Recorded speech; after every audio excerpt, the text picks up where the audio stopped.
Hulikam na away kalsada sa Marikina, nagsuntukan ang dalawang motorista dahil umano sa gitgitan. Ang isa sa mga sangkot aminadong bubunot pa sana ng baril bilang panindak. Balitang hatid ni EJ Gomez.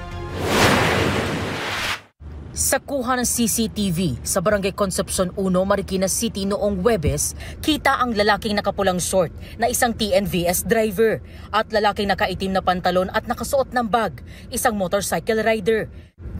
Nagtatalo sila dahil umano sa nangyaring gitgitan sa kalsada ayon sa pulisya. Sinusubukan daw mag-overtake ng rider pero di raw pinagbigyan ng driver ng kotse. Binusinahan ng suspect yung biktima. Nagkagit-gitan sila sa daan and then yun nga huminto yung kotse doon sa isang gasolinahan para nga maayos o mapag-usapan, pero ang nangyari bigla na lang sinuntok yung biktima and sinipa yung kotse and minura pa at pinagbantaan. Sa CCTV, kita ang pagturo ng driver sa umano'y bakas ng pagsipa ng rider sa pintuan ng kotse. Nagsagutan pa sila hanggang sa nagsuntukan ang dalawa. Sapul din ang tangkang pagbunot umano ng baril ng rider. Hindi naman nailabas pero akmang parang may bubunutin doon sa sling bag. Inaresto ang 45 anyos na rider na napag-alamang nagtatrabaho bilang security guard sa isang online shopping at shipping company. Na-recover sa kanya ang isang sling bag, 38 caliber na revolver at mga bala nito. Lumabas din sa investigasyon ng pulisya na nakainom ang rider.